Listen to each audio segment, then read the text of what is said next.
What happens when celebrities encounter a cult in their own home? Today on Origins Explained, we examine the dark origins of Once Upon a Time in Hollywood.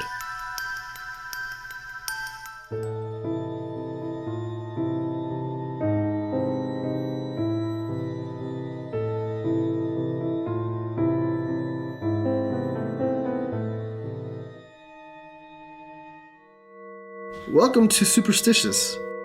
Today on Origins Explained, we examine the dark origins of Once Upon a Time in Hollywood. In his 10th film, Quentin Tarantino takes us through Hollywood in its golden age. The main storyline follows Rick Dalton and Cliff Boothe, with a subplot following Sharon Tate. Ultimately, all the stories converge at the end as they go head-to-head with the Manson family in an explosive ending. But what really happened that night? And who came out alive? As always, spoilers ahead, and be warned that some of the content may be disturbing to some viewers. When the movie was announced, people were worried about how the movie was going to portray Charles Manson, and if he was going to be glorified in any way. As it turns out, Charles Manson only appears in the movie for a brief moment. In the movie, Manson stops by Sharon Tate and Roman Polanski's home looking for Terry Melcher, a notorious music producer, but is told that Terry no longer lives there. In real life, it's theorized that the dispute between Manson and Melcher is what led to the infamous Manson Family murders. Manson was an aspiring musician and had met Terry through Dennis Wilson of the Beach Boys. At first, Terry was intrigued by Manson, his family, and his lifestyle, and considered signing him for a record deal and even making a documentary based on him and his family. However, after witnessing a fight between Manson and a drunk stuntman at Spahn Ranch, Terry decided to cut ties with Manson, which angered him. Terry moved out of his house in Cielo Drive, and shortly after, Roman Polanski and Sharon Tate moved into the same house. Some people believe that Manson sent his family to the house on Cielo Drive to kill Terry Melcher as an act of revenge, not knowing that he had moved out. However, according to Mark Lindsay, one of Terry's housemates at Cielo Drive, Manson did know that Terry no longer lived there. He said, "Everybody speculated that Manson sent his minions up there to get rid of Terry because he was angry about not getting a record deal. But Terry and I talked about it later, and Terry said Manson knew Melcher had moved, because Manson, or someone from his organization, left a note on Terry's porch in Malibu." Whether Manson's intentions behind the Cielo Drive murders were to kill Terry as an act of revenge, or simply to send a message, it seemed to work. After the murders, Terry employed bodyguards and even underwent psychiatric treatment. At the Manson trials, Melcher was one of the most frightened witnesses, even though he was assured Manson knew he was no longer living at Cielo Drive. The next time we run into Manson family members in the movie is when stuntman Cliff Boothe, played by Brad Pitt, picks up Pussycat, who has been hitchhiking through the movie and flirting with him from a distance. She tells him she lives in Spahn Ranch, and Cliff agrees to give her a ride. Apparently, he's an old friend of George Spahn, the ranch owner, and wants to use this as an opportunity to visit him. When he gets there and decides to visit Old Man Spahn, he's met with apprehension from the current residents of the ranch, who turn out to be none other than the Manson family. Cliff fears that the group is taking advantage of George and wants to talk to him face to face to make sure he's safe. He confronts Squeaky at George's door, who ultimately relents and lets Cliff visit. Apparently, even though he's obviously suffering from the effects of old age, George is fine with the arrangement and Cliff leaves. When he gets back to the car, he finds that Clem, one of the family members, has stuck a knife in one of the tires. Cliff beats the holy hell out of him and forces him to change the tire before taking off. Many of the characters introduced in this part of the movie are based on real-life people and events. George Spahn really did own Spahn Ranch and used it as a movie set and horseback riding attraction. He decided to let the Manson family live there, so long as they took care of the upkeep, and was even given sexual favors by members of the family to stay at the place rent-free. Squeaky, born Lynette Alice Fromme, is most famously known for an assassination attempt on President Gerald Ford in 1975, and unlike other family members, has not renounced Charles Manson or his ideology.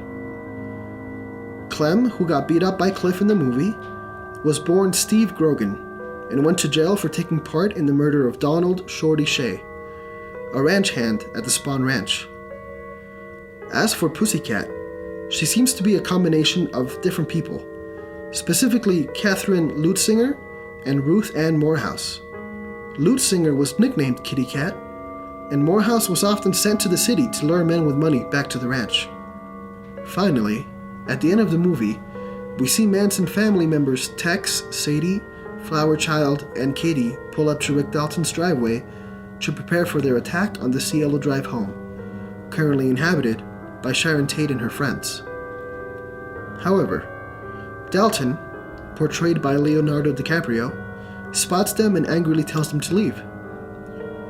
They turn around, but upset by their encounter, decide to kill Dalton instead, and whoever else is in his home. As they head up the driveway, Flower Child takes off and leaves them behind. When they go in, they encounter Dalton's wife Francesca and Cliff, who has just smoked a cigarette laced with LSD. Even though he's tripping on acid, the Manson family is no match for Cliff and his dog Brandy. In typical Tarantino fashion, the ending is explosive and completely different from what happened in real life. Cliff ends up killing Tex and Katie, and also causes severe damage to Sadie, but he passes out before finishing the job. Sadie, after being maimed by Brandy, jumps through the back glass door and falls in the pool, surprising Dalton, who has no idea what's been going on thanks to his headphones. He scrambles over to a patio shack, and just when you think he's going to hide for the rest of the movie, he comes out, guns blazing. Literally. He brings out a flamethrower he kept from one of his movies and uses it to scorch Sadie, killing her in the process. The movie ends with Cliff being carried away in an ambulance, and Jay Sebring, one of the guests at Sharon Tate's party, asking Dalton about what just happened. Sharon then talks to them through the intercom and invites Dalton to their get-together, with no casualties except those suffered by the Manson family. The ending was spectacular, and one of the most violent happy endings you could ever expect. Unfortunately, the real-life story is completely different from what we experience in the film. On the night of August 8, 1969, Tex Watson, Susan Sadie Atkins, Linda Kasabian, and Patricia Katie Krenwinkel pulled up to the Cielo Drive house where Terry Melcher used to live. They were ordered by Manson to totally destroy everyone in it, as gruesome as you can. Those in the house at the time were actress and model Sharon Tate, hairstylist Jay Sebring, aspiring screenwriter Wojciech Frykowski, and heiress to the Folger coffee fortune, Abigail Folger. At the time, Sharon Tate was 8.5 months pregnant with Roman Polanski's child. Outside, the Manson family cut the phone line and jumped over some bushes to get inside the property. As they approached the house, Steve Parent, a friend of the property's caretaker, arrived to visit him and was subsequently killed by the Mansons. Tex made his way to the house through a window and let Sadie and Katie in, while Kasabian kept watch outside. Frykowski awoke from a nap in the living room couch, and Tex kicked him in the head. When asked who he was and what he was doing there, Tex replied, "I'm the devil, and I'm here to do the devil's business." The events that followed were horrific.